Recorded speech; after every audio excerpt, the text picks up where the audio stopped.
우리가 에베소서 2장 1절에서 10절 말씀을 우리가 이제 함께 보겠습니다. 봉독은 8절, 9절, 10절을 이제 해주셨는데요. 자, 오늘 말씀은 우리가 하나님 앞에 구원 받기 전에 우리들의 모습, 그리고 구원하신 하나님의 은혜, 그리고 우리를 왜 구원을 했느냐, 구원하심에 대한 목적을 분명히 말씀을 하고 계십니다. 첫 번째 보시면 우리가 구원 받기 이전의 모습은 어떤 모습이었느냐, 1절에 보시면은 허물과 죄로 죽었다.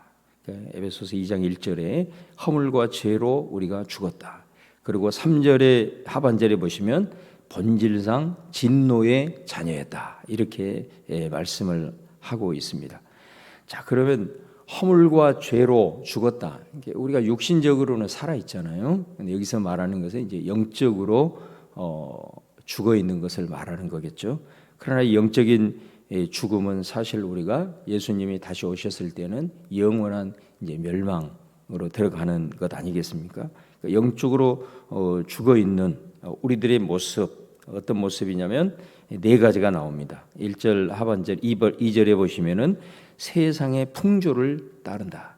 그러니까 우리가 영적으로 죽어 있으면은 하나님의 나라의 가치, 또 말씀을 통해서 주신 하나님의 뜻, 이거하고는 전혀 상관이 없는 거죠. 그냥 세상의 패턴, 세상의 방식, 그냥 그것을 그대로 맹목적으로 따라가는 거예요. 이게 영적으로 죽어 있는 거예요. 구원받기 이전의 모습 아니겠습니까? 두 번째는 공중 권세 잡은 자를 따른다. 이렇게 말해요. 영적으로 죽어 있으면 공중 권세 잡은 자, 그 공중 권세 잡은 자는 쉽게 얘기하면 마귀죠. 그 마귀를 뭐라고 표현을 하냐면 불순종의 아들들 가운데서 역사하는 영이다.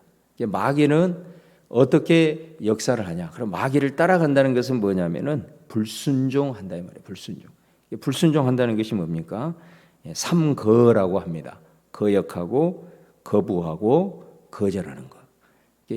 마귀는 어떻게 역사를 하느냐?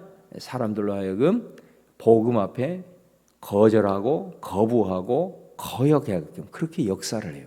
그러니까 그 마귀를 그렇게 따라가서 늘 불순종하는 삶을 산다면 그거는 허물과 죄로 죽었던 모습이다라는 거예요. 그 다음에 세 번째는 3절에 보면은 우리 육체의 욕심을 따른다 이렇게 말을 합니다. 육체의 욕심을 따른다. 여기서 말하는 이 육체는 헬라어로 사르스라 그래가지고 이것은 사실은 죄를 의미하는 겁니다. 죄악의 본성을 얘기를 하는 겁니다. 그러니까 육체의 욕심을 따라. 그러니까 우리가 욕심이라고 하는 말 자체는 사실은 좋은 말이에요. 욕망이라는 거예요. 뭔가 우리가 욕망이 있고 그래야 뭔가를 추진을 하는 거고 일을 해 나가는 거잖아요. 그런데 이게 육체의 욕심이 되면 내가 하나님을 향한 거룩한 욕심을 낼 수 있지만 여기서 육체의 욕심은 뭐냐면 그 욕심을 채우기 위해서 죄까지 서슴지 않는 모습이에요. 이렇게 살아가게 된다는 거예요. 죄 지은 것도 상관없이 내 욕망을 채우려고 하는 모습들, 이게 영적으로 죽어 있는 모습이다 이겁니다. 그 다음에 네 번째는 육체와 마음에 원하는 것을 한다. 마치 사사 시대처럼 모든 것을 내가 원하는 대로, 내 마음대로, 다시 말하면 내가 소견에 옳은 대로. 그러니까 이 경우도 하나님의 뜻, 또 특별히 다른 사람들에게 덕 끼쳐야 될 덕, 이런 건 전혀 생각하지 않고 그냥 내가 옳다고 생각하면 누가 뭐라고 하든지 상관없이 그냥 무절제하게 살아가는 삶이다 이거예요. 그러니까 오늘 우리가 허물과 죄로 죽었던 본질상 진노의 자녀, 구원받기 이전의 모습이 바로 이 네 가지의 모습이에요. 세상 패턴을 맹목적으로 따라가고 불순종으로 역사하는 마귀를 따라가고 그리고 육체의 욕심을 따라가고 그리고 다른 사람의 시선을 전혀 의식하지 않고 내가 원한다면 무조건 살아가는 이런 패턴의 삶을 살아간다는 거예요. 여러분 어떻습니까? 우리가 모든 것은 반드시 열매로 또 증거가 있어야 되는 거 아니겠습니까? 우리는 이미 예수 그리스도로 인하여 살림을 받고 구원을 받은 사람이다라는 거예요. 근데 우리가 이 네 가지를 가만히 내 자신을 돌아보면 과연 내 안에 구원의 증거가 있느냐, 내가 내 안에 정말 주님으로 인하여서 구원을 받은 역사의 모습이 있느냐. 그러니까 이게 왜 중요하냐면 항상 우리가 이 말씀 앞에 그래서 깨닫지 못하면 그냥 그렇게 살아가도 그렇게 그냥 당연한 것처럼 살아갈 수 있기 때문에 우리가 하나님의 말씀을 들을 때도 늘 이 말씀 앞에 내 자신을 거울처럼 비추어 보고 하나씩 하나씩 깨닫고 이렇구나, 영적으로 죽어서는 안 되겠구나, 이렇게 살아갈 수가 있는 거예요. 우리 요한계시록에 보면은 7 교회가 나오잖아요. 거기에 보면 주님이 칭찬하는 교회가 있고 어떤 경우는 책망하는 교회가 있고 칭찬만 있는 교회가 2 교회가 있어요. 빌라델비아 교회하고 서머나 교회. 그리고 칭찬을 얻고 책망만 받은 2 교회가 있어요. 라오디게아 교회하고 사대 교회예요. 그리고 다른 교회는 칭찬도 있고 책망도 있고. 그런데 그 중에 책망만 있는 2 교회의 모습을 보면 먼저 라오디게아 교회의 모습은 어떤 모습이냐면 차지도 아니하고 덥지도 아니하고 신앙이 미지근한 이런 교회를 뭐라 그러냐면 자기 자신들은 굉장히 다른 지역의 사람들에 비해서 부유했던 것 같아요.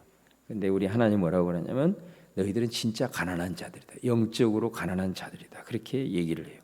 자, 사대 교회를 향해서는 뭐라고 얘기를 하냐면 자, 오늘 말씀에 꼭 해당되는 부분입니다. 교회에게 얘기를 하는 거예요. 믿는 자들에게 얘기를 하기를 뭐라고 얘기하냐면 살아있으나 죽어있는 교회 이렇게 얘기합니다. 겉모습은 그리스도인이라는 거죠.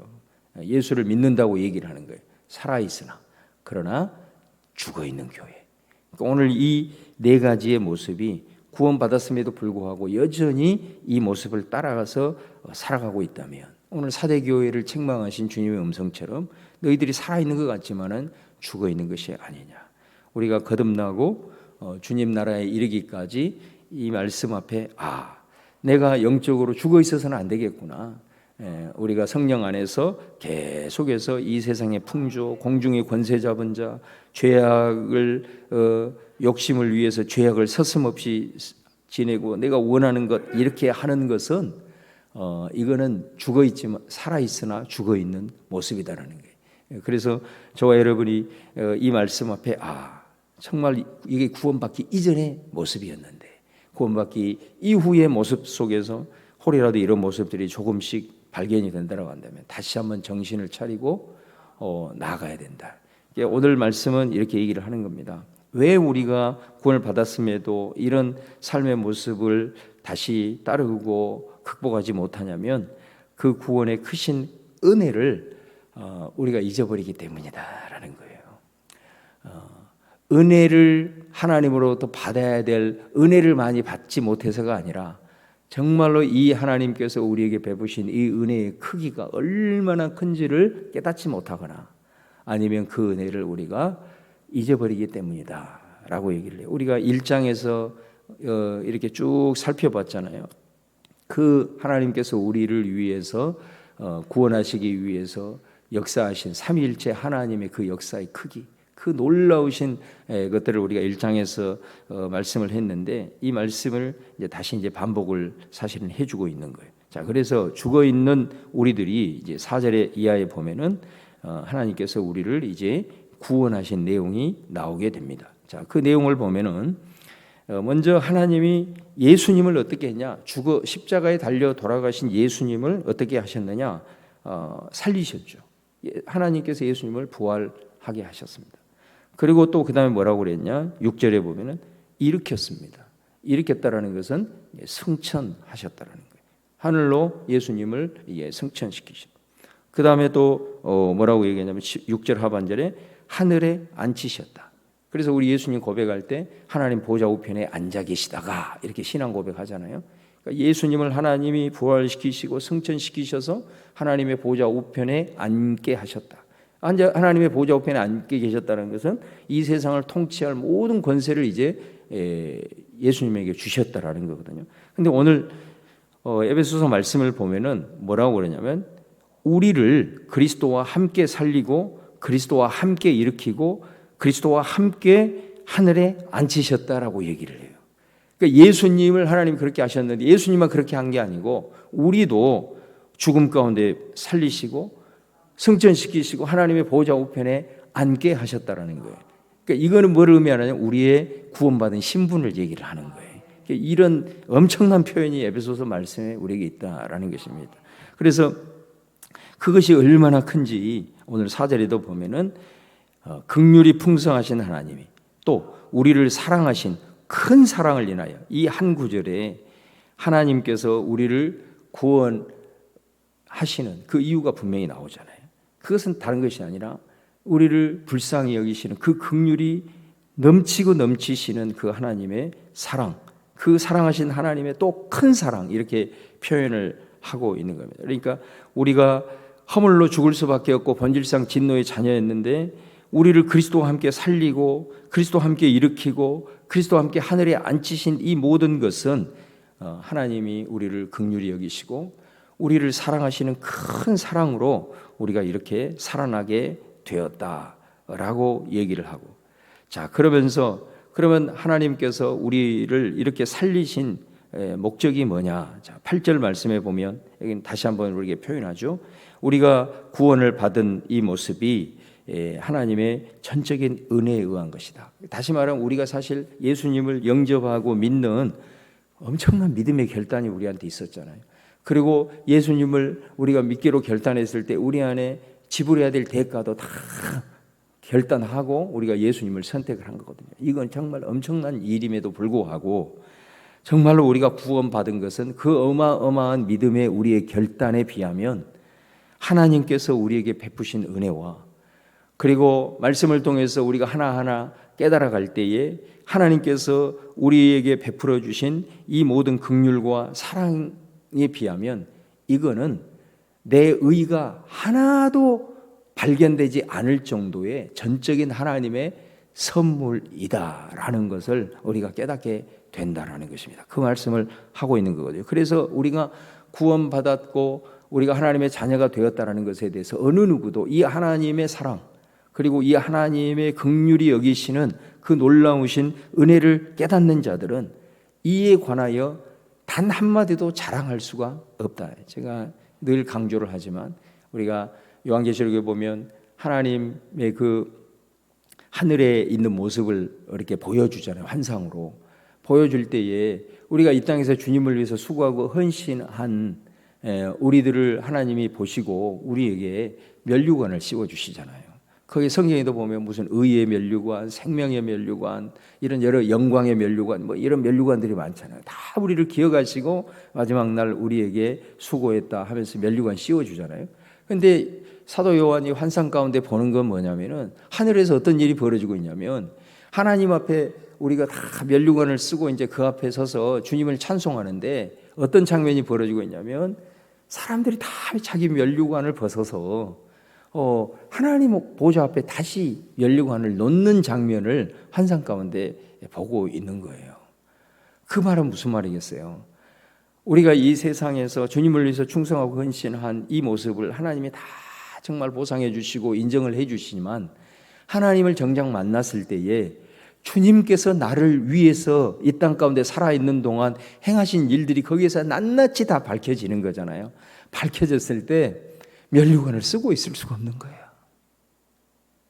그래서 도저히 그 앞에서 면류관을 쓰고 있을 수가 없어서 내가 하나님을 위해서 대단한 것을 한 것이라고 생각했는데 내가 주님 마지막 날 혼인잔치에서 나를 위해서 행하신 하나님의 그 은혜와 내가 깨달을 수 없었던 그 하나님의 은혜를 낱낱이 보게 되는 순간 이 면류관 쓰고 있는 것이 하나님 앞에 너무 부끄러운 거예요.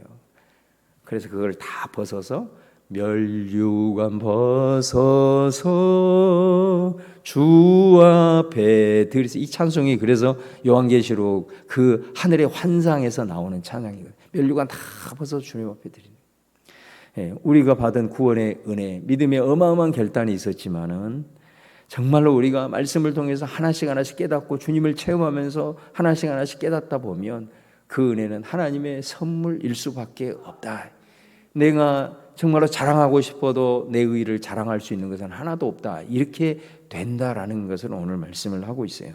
자, 그러면 하나님이 왜 우리를 구원해 주셨느냐? 이 죽을 수밖에 없는 우리를 이런 놀라운 은혜를 통해서 왜 구원을 해 주셨느냐? 자, 이거는 뭐냐면 구원을 받은 자들에게는 이런 증거가 있다라는 것이겠죠. 왜? 목적 있는 구원이기 때문에 그 목적 성취가 되어지고 있는 거겠죠. 당연히 구원받는 자들은 아까도 얘기했던 것처럼 본질상 진노의 자녀, 허물과 죄로 죽을 수밖에 없었던 사람들의 특징은 세상 풍조 따르고 공중권세 잡은 자 따라가고 육체의 욕심을 따르고 육체의 마음이 원하는 것, 이것이 믿지 않는 사람들의 모습이라면 구원받는 사람들은 구원받는 분명한 목적이 있기 때문에 그 목적이 그들의 삶에서 성취되고 있겠죠. 오늘 본문에는 두 가지를 얘기합니다. 하나는 뭐냐면 7절입니다. 7절에 보면 우리의 구원을 얘기하면서 뭐라고 얘기하냐면 이는 왜 우리가 하나님이 우리를 살리시고 일으키시고 하늘에 앉히셨냐? 그리스도 예수 안에서 우리에게 자비하심으로써 그 은혜의 지극히 풍성함을 오는 여러 세대에 나타내려 하심이라. 이 말씀인 거예요. 그러니까 구원을 받은 사람들은 어떤 삶의 증거가 있느냐? 하나님께 받은 이 구원의 은혜를 오는 세대에게 증거한다라는 겁니다.